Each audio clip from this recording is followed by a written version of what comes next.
Bonsoir à tout le monde. Bienvenue à cette rencontre hebdomadaire. Bienvenue à cette rencontre avec Pasteur Marie-Noël. Un autre moment où le Saint-Esprit va se charger de nous enseigner.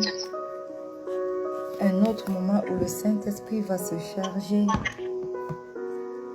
de nous apprendre quelque chose de nouveau. Alléluia. Et nous avons commencé depuis plus de 2 mois avec notre série « Car on donnera à celui qui a, et à celui qui n'a pas, on ôtera même ce qu'il a. » Et la semaine passée, nous avons parlé de celui qui a recevoir encore plus parce qu'il reconnaît son lieu de bénédiction. Et aujourd'hui, par la vertu du Saint-Esprit, nous allons parler de celui qui a obtiendra encore plus parce qu'il est un bâtisseur. Alléluia. Père éternel, nous te rendons grâce pour cette opportunité que tu nous donnes encore de pouvoir entrer dans ta divine présence pour recevoir de toi. Merci parce que durant toute la semaine, tu as été avec nous. Tu as permis que nous puissions te rencontrer chaque matin. Et aujourd'hui, nous sommes là pour être exhortés par toi. Nous sommes là pour recevoir quelque chose de nouveau de toi. Alors, nous te demandons en ce moment de prendre le total contrôle de tout. Prends le total contrôle de ce moment. Prends le total contrôle de ce que nous recevrons comme enseignement ce soir. Manifeste-toi au nom puissant de Jésus.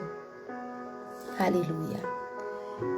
Bien-aimés, bienvenue pour ceux qui sont connectés.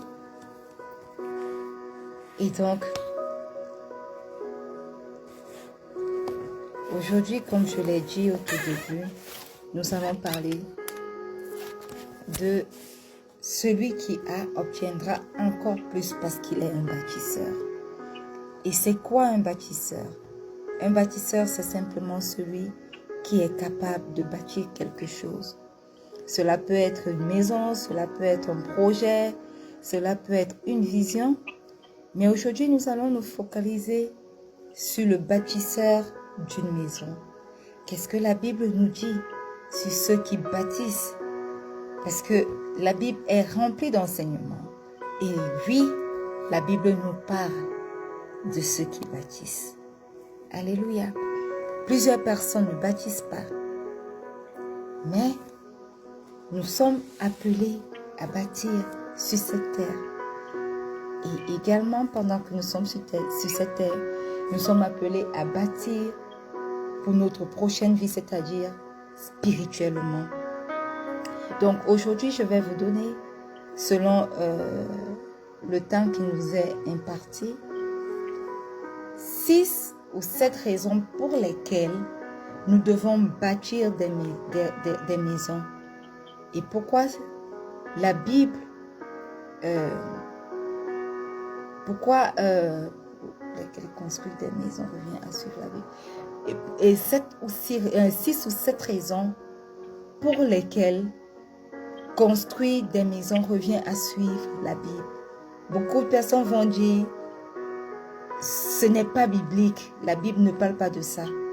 Oh que si, la Bible a fait plusieurs fois référence sur les bâtisseurs de maisons. Ce qui signifie que lorsque nous sommes sur cette terre, l'une des choses que le Seigneur attend, c'est que nous bâtissions également des maisons. Bienvenue à tous ceux qui se connectent. J'espère que vous serez bénis par l'enseignement de ce jour. Donc, la première chose, c'est que j'aimerais vous inviter à ouvrir vos Bibles dans Luc 9, le verset 58. Il est écrit, Jésus lui répondit, « Les renards ont des tanières et les oiseaux du ciel ont des nids, mais le Fils de l'homme n'a pas un lieu où il puisse reposer sa tête. Alléluia. Et lorsque nous lisons également Psaume 23, le verset 2, il est écrit: « Il me fait reposer dans de verts pâturages, il me dirige près des eaux paisibles. » Les pâturages ici sont le symbole de l'habitation des troupeaux.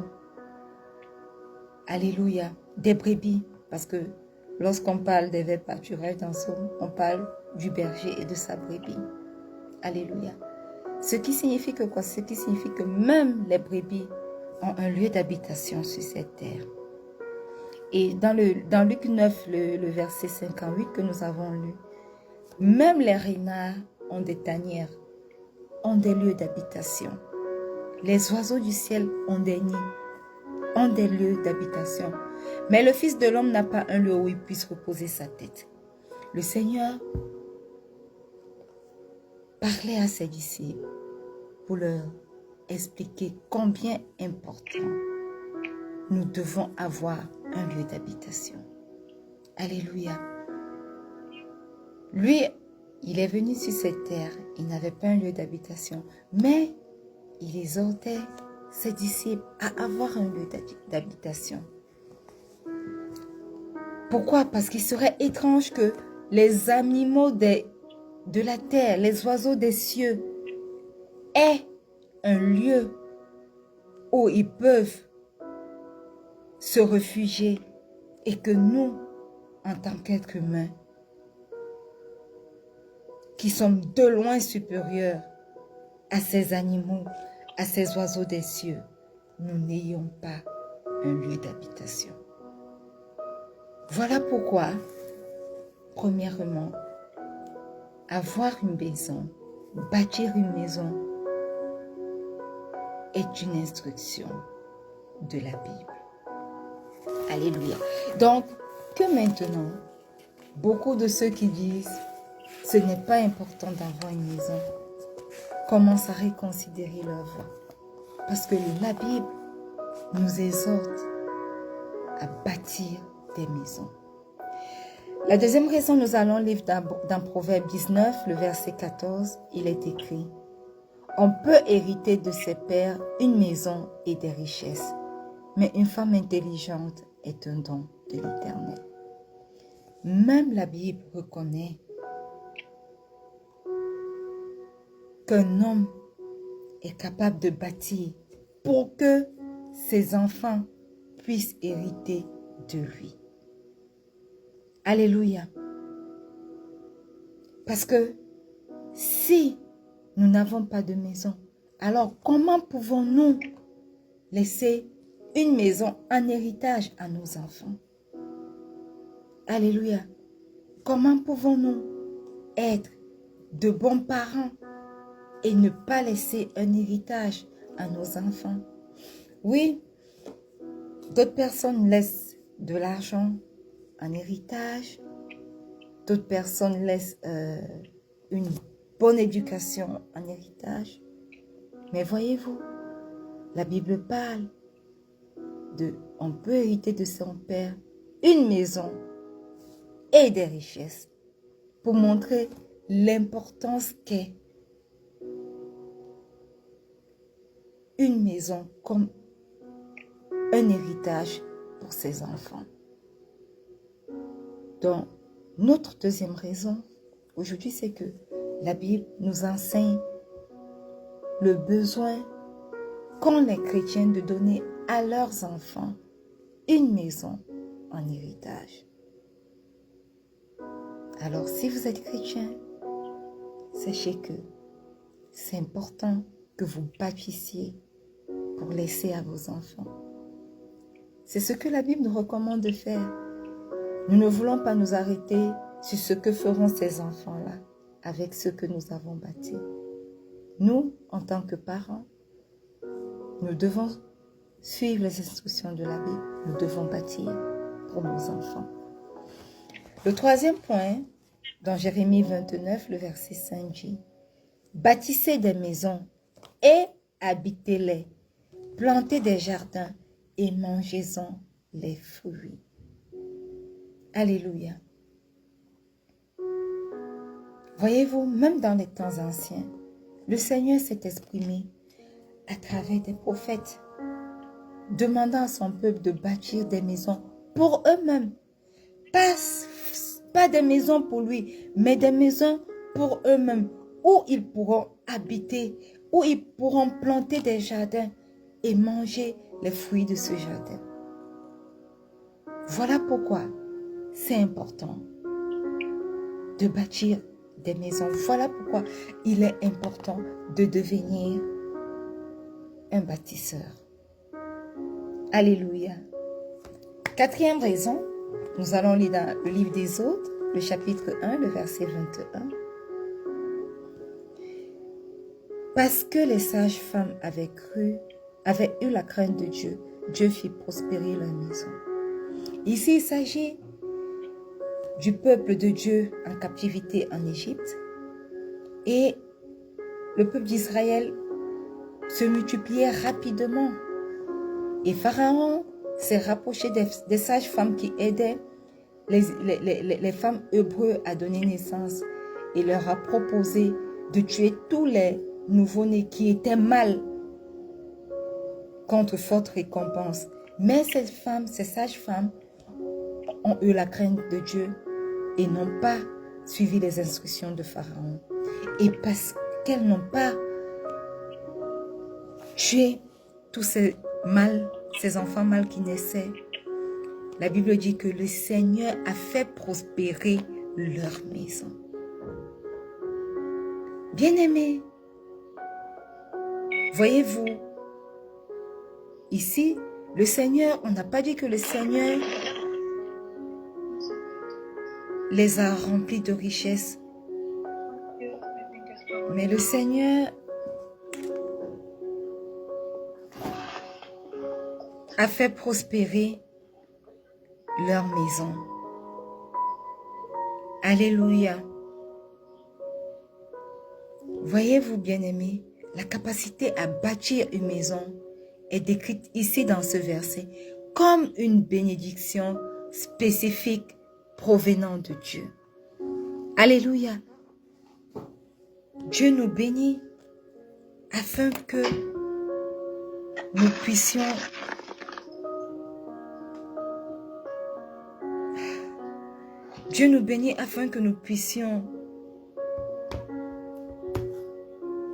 bâtir spécifiquement des maisons, ou alors nous recevons des bénédictions spécifiques de Dieu pour pouvoir être des bâtisseurs. Bienvenue, Samy. Amen. Alléluia. Désolé, un objet qui est tombé. Vous voyez comment c'est important de bâtir, n'est-ce pas? Le Seigneur lui-même nous donne la capacité de bâtir. Et nous ne devons pas cracher sur cette capacité-là. Nous devons bâtir. Alléluia. Le cinquième point.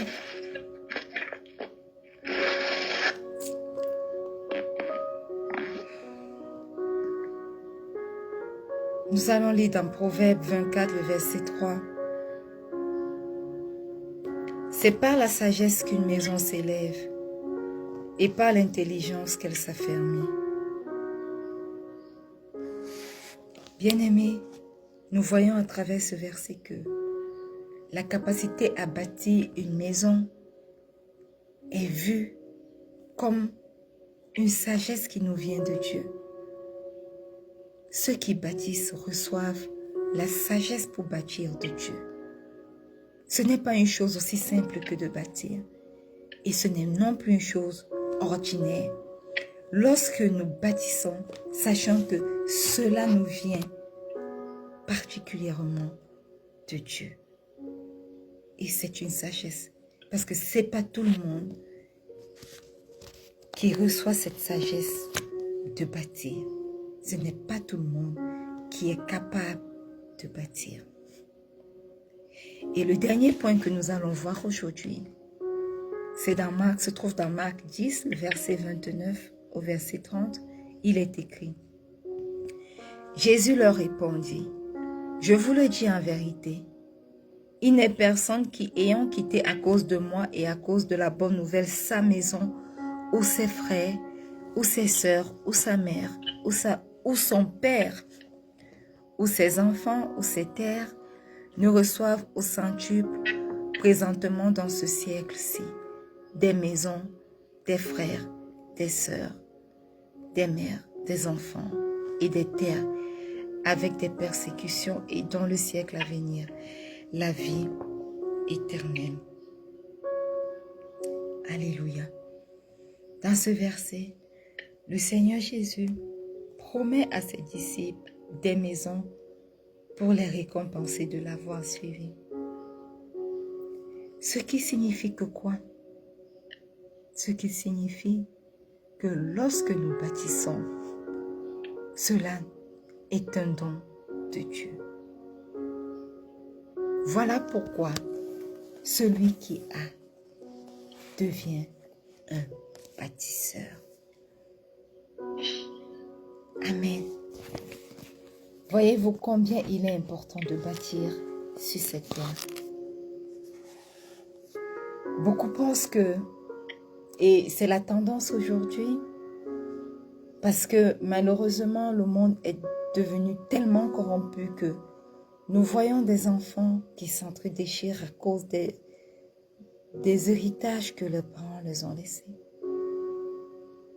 Et beaucoup de parents ont tendance à dire qu'il vaut mieux donner une bonne éducation aux enfants et leur laisser cela en héritage et laisser les enfants rechercher leur propre, se bâtir eux-mêmes. Oui, c'est bien beau, mais qu'en est-il de tout ceci que la Bible nous enseigne aujourd'hui? L'homme sage bâtit. L'homme sage laisse un héritage. Et en héritage à ses enfants, il laisse une maison ou des maisons selon la capacité que Dieu vous a donnée de pouvoir bâtir. Il laisse des richesses. Alléluia. Abraham a laissé des richesses à Isaac. Isaac a laissé des richesses à Jacob. Et nous également, nous devons utiliser la sagesse que le Seigneur a versée pour nous, sur nous, pour pouvoir devenir des bâtisseurs et laisser un héritage en maison, en richesse à nos enfants. Alléluia. Ne regardons pas ce qui se passe aujourd'hui. Regardons aux instructions de Dieu. Regardons à cette sagesse qu'il nous a donnée de pouvoir bâtir. Laissons des héritages et laissons-le se charger du lendemain. Laissons-le se charger de notre prospérité. Tout comme il a fait avec Isaac, tout comme il a fait avec Jacob, tout comme il a fait avec le peuple d'Israël. Nous sommes Israël spirituel. Nous avons hérité d'Abraham, tout comme il continue de le faire avec nous aujourd'hui. Allons-nous cesser de bâtir? Oh non, nous devons bâtir. Parce que celui qui a obtiendra encore plus parce qu'il est un bâtisseur. Et la semaine prochaine, bien-aimés, nous allons parler de pourquoi, c'est le même chapitre de cette série, mais nous allons parler de pourquoi les riches bâtissent des maisons. Pourquoi ceux qui ont bâtissent et continuent de bâtir. Ce sera le thème de notre développement la semaine prochaine. Restez scotchés pendant que nous parlons de ça. J'espère que vous avez été bénis. Mais si vous êtes connectés ce matin, ou alors ce soir, dépendamment de là où vous vous trouvez, que vous avez été bénis, que vous ne connaissez pas ce Dieu qui donne de pareilles instructions pour bâtir des maisons et laisser un héritage à ses enfants. J'aimerais vous inviter à faire cette prière après moi. Dites simplement, Seigneur Jésus, ce soir, je viens à toi tel que je suis. Je reconnais que j'ai péché contre toi. Je reconnais que de Dieu tu t'es fait chair. Tu es descendu sur la terre et à cause de mes péchés, tu as été crucifié. Tu es mort, tu es descendu aux enfers et le troisième jour tu es ressuscité. Alors Christ ressuscité, ce soir, je fais de toi mon Seigneur et mon Sauveur personnel. Viens et demeure en moi. Fais de mon cœur ton temple. Fais de mon corps ton temple. Fais de mon esprit ton temple.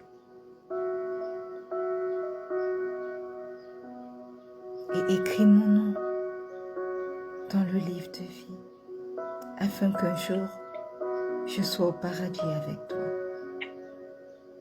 Saint-Esprit, Esprit de Dieu, Esprit de Jésus, est ton chemin dans ma vie. Remplis-moi de ta plénitude et prépare-moi pour l'enlèvement de l'Église. Au nom puissant de Jésus. Bien-aimés, si vous avez fait cette prière, sachez-le, vous êtes nés de nouveau. Ou alors, pour ceux qui étaient déjà nés de nouveau, si vous avez fait cette prière aujourd'hui avec nous, sachez que vous avez redédié vos vies à Christ. Et c'est très important de le faire tant que nous sommes sur cette terre. Alors, nous sommes arrivés presque au thème, mais en quelques mots, je vais vous dire c'est quoi le ministère Rencontre avec Pasteur Marie-Noël. Le ministère Rencontre avec Pasteur Marie-Noël, c'est un ministère qui a pour vision de bâtir la foi d'une multitude. Et nous le faisons à travers différents outils que nous développons en ligne par la vertu du Saint-Esprit. Et le premier outil, celui avec lequel nous avons commencé ce ministère, c'est justement cet enseignement de 30 à 40 minutes intitulé « Rencontre avec Pasteur Marie-Noël » qui donne son nom au ministère. Et nous pouvons nous connecter à cet enseignement chaque vendredi. Normalement, 19h00 GMT plus 1 sur nos différentes plateformes, c'est-à-dire la page ou le groupe Facebook et même le profil Facebook où vous nous voyez en ce moment. Également sur YouTube. De moins en moins sur Instagram parce que nous avons des difficultés à passer tous les 30 minutes, mais on peut passer juste derrière. Et également sur X qui était Twitter avant.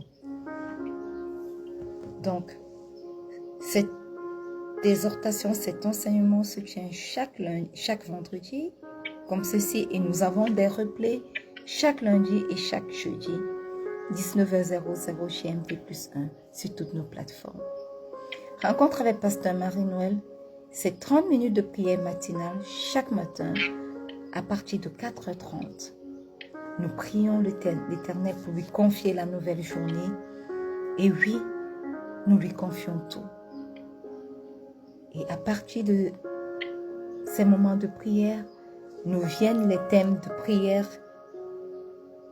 hebdomadaires et même mensuels. Et de là, nous vient de ce moment de prière intitulé « Au pied de la croix ».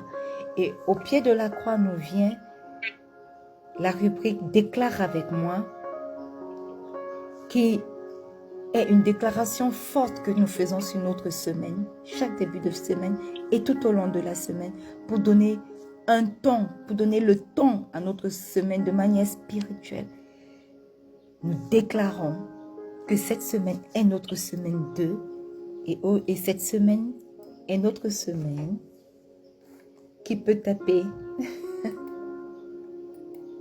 C'est notre semaine 2.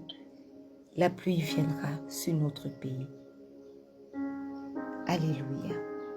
La bénédiction de Dieu viendra sur nous. Nous traversons cette semaine et notre mois, c'est notre mois de bons trésors.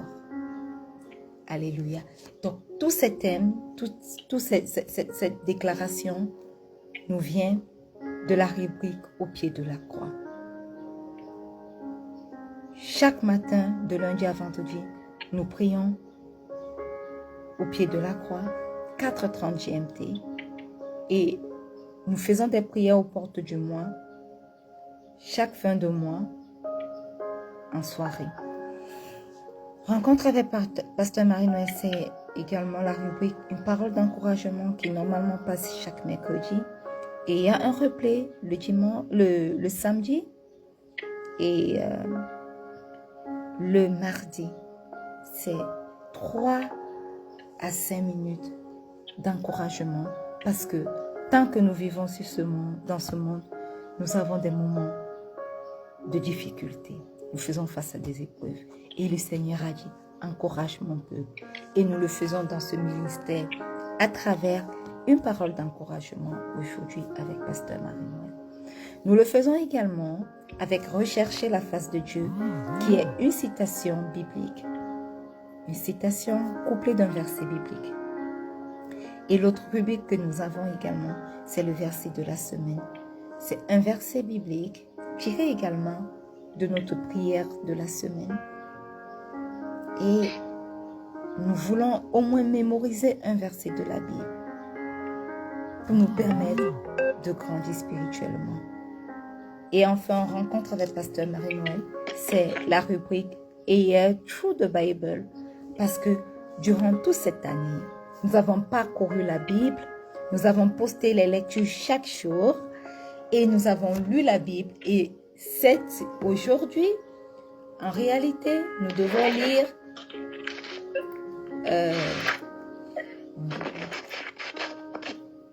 devons lire dans 2 Chroniques du chapitre 11 au chapitre 12, Sophonie 3 et Apocalypse 2. Et nous avons également posté sur le groupe, sur tout ce qui est Facebook, la version audio de ces lectures-là. Donc pour ceux qui ne peuvent pas lire, vous pouvez écouter. C'est très important de se frotter quotidiennement à la parole de Dieu. Ne soyez pas en reste. Même si nous sommes déjà avancés sur la lecture, joignez-vous. Finissons l'année ensemble dans la lecture de la parole de Dieu, dans son écoute active et recommençons l'année prochaine. Parce que tous les jours, nous avons un verset, nous avons la lecture, nous avons des passages que nous devons lire et nous les méditons également. Donc voilà en gros ce qu'est Rencontre avec Pasteur Marie-Noël. Et j'ai promis que j'allais vous donner un jour où nous devons prier pour vos visions. Et je pense par la vertu du Saint-Esprit, nous allons le faire dimanche soir. Par la vertu du Saint-Esprit. Nous allons prier soit sur Zoom, dépendamment du nombre de personnes qui se sont déclarées, soit alors sur notre page Facebook. Nous allons prier pour les visions. Alléluia.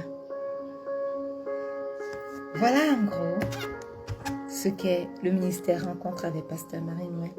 Et nous voulons vous lire, nous voulons vous écouter. Laissez vos sujets de prière, laissez vos interrogations, laissez même vos propositions d'amélioration. Alléluia. Ce ministère est là pour servir le peuple de Dieu. Donc, sentez-vous libre d'écrire, de nous contacter.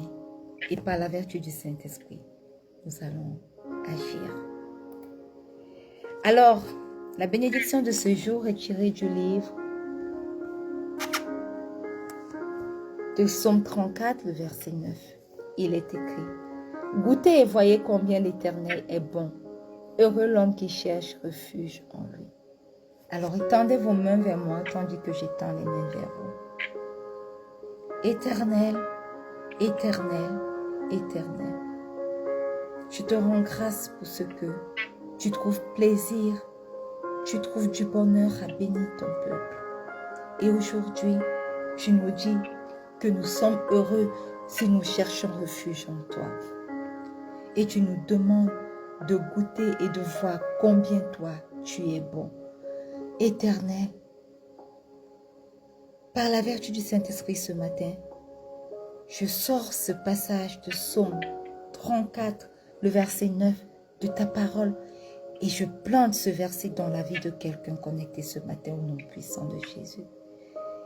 Qu'à cause de ce verset planté dans nos vies spirituelles, dans nos vies physiques, que nous commencions à prendre plaisir à ta chose, que nous commençons à prendre plaisir à te rencontrer chaque matin, que nous commençons à prendre plaisir à lire et à méditer ta parole, que nous commençons à prendre plaisir à créer une intimité réelle avec toi à travers la méditation de ta parole, à travers les moments de prière, à travers l'écoute active que tu nous permets d'avoir au nom puissant de Jésus. Éternel, bénis ton peuple, bénis ceux qui te cherchent, bénis ceux qui se réfugient en toi et non en l'homme. Oui, Éternel, nous cherchons refuge à toi. Bénis tes enfants, accorde-leur le repos qu'ils recherchent en te recherchant, en trouvant refuge en toi, au nom puissant de Jésus. Accorde-leur au-delà du refuge, accorde-leur la paix, accorde-leur l'amour, accorde-leur tes bénédictions. Et pendant que nous sommes dans notre semaine de la pluie, arrive sur notre pays. Seigneur, bénis ton peuple, envoie la pluie du ciel, envoie-leur des bénédictions au nom puissant de Jésus. Des bénédictions sur le point de vue financier, des bénédictions sur le point de vue physique, matériel, des bénédictions sur le point de vue familial, dans mon couple, des bénédictions également sur le point de vue spirituel.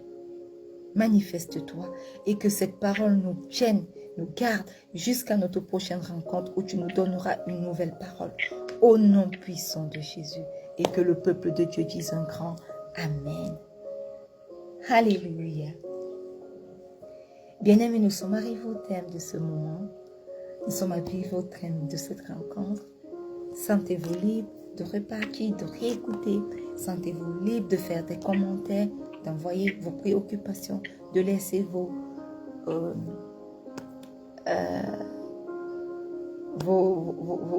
prières. Et surtout, n'oubliez pas, rendez-vous dimanche pour la prière pour nos visions. Pour ceux qui ne savent pas ce que c'est, je vous invite à regarder les éditions au pied de la croix, notre moment de prière matinale d'il y a 2 semaines. Le Seigneur nous donne instruction pour que nous puissions réécrire nos visions. Et donc, nous allons prier pour tous ceux qui ont écrit leur vision. Je reste et je demeure votre servante, Pasteur Marie-Noël.